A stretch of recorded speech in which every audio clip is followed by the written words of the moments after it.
So the biggest problem, the biggest difference by far for everyone in this neighborhood would be the services.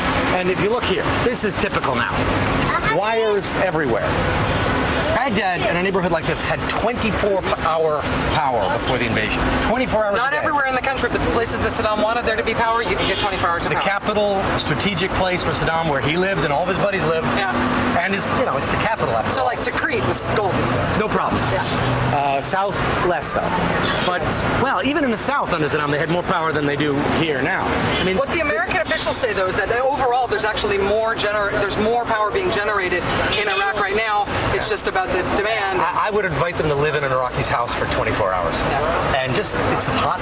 Just do that. Just stay in an Iraqi's house for 2 days and see if you still say the same thing. Yeah. Oh, yes, the power situation is better now than before. Yeah. That is ludicrous and wrong. Yeah. Maybe the total wattage is up. Quality of life and quality in terms of power and services are abysmal right now. When it comes, by the way, it blows out all of your appliances. Right, because you haven't had it for a while.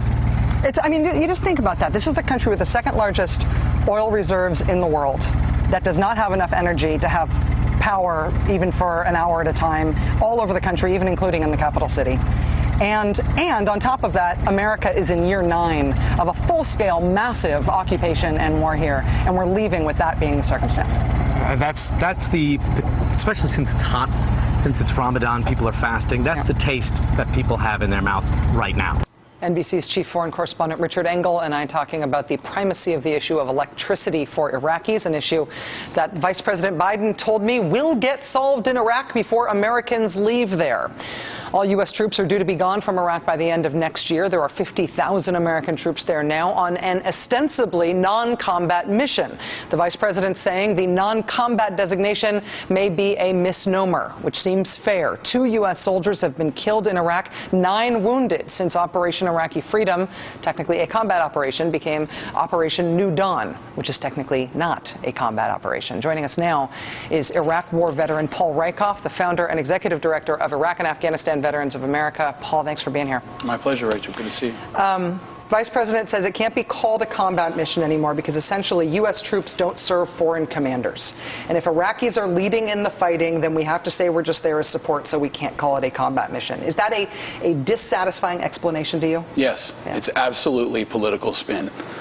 Combat operations are not over in Iraq. The president needs to stop saying it. The vice president needs to stop saying it. We've got almost 50,000 troops on the ground there right now who are getting combat pay, who are getting shot at, who are getting mortared. Combat operations are not over. And the military community is upset about this. They need to stop saying it. It does a disservice to the military. It does a disservice to the American people. It does a disservice to the Iraqi people. And try telling the families of Sergeant Philip Jenkins and Private First Class James McClamrock, who died last week, that combat operations are over. It's garbage. So even if it has to technically, legally be considered not a combat mission, we shouldn't be using that term colloquially at all? I don't think so. No, there's probably a high percentage of American people who think there are 0 troops in Iraq right now. Yeah. And that's because the White House is pushing this message. It's just flat out wrong. They're trying to keep a campaign promise, and I honestly think that's what a lot of this is about. And I've spoken to people on the ground in Iraq who said to me, if combat operations are over, why did I just get shot at? If combat operations are over, why did my son just get deployed over there yesterday?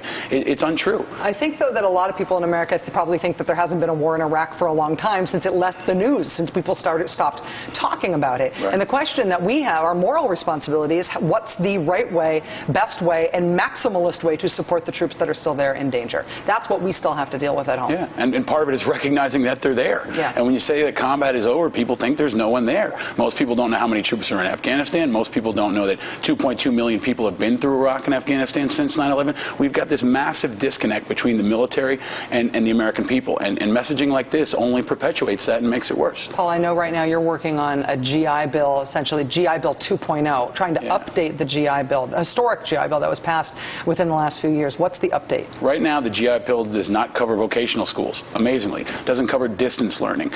Congress hasn't really gotten a lot done for veterans this year. They haven't gotten jobs progress done. They haven't really dented the disability reform that was necessary. The claims backlog keeps going up. We can get GI Bill progress done in the next 9 days if everybody focuses on it. We need these upgrades. We need Senator Reid to get it to the floor immediately, and we need the American people to tell them that. In the next couple of days, call Congress, tell them to send the new GI Bill to the floor and vote on it. That's what we need. When you and I last talked, you were expressing frustration about access to the administration, specifically access and who to call and whether you get your phone calls back, your phone calls returned.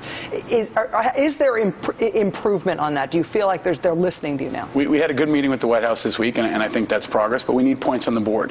The suicide rates continue to skyrocket. The unemployment rate continues to go up. The backlog is still about 1 million claims at the VA. So they can't keep talking about stuff they did a year and a half ago. People are fighting and dying now and coming home in record numbers, and we need points on the board.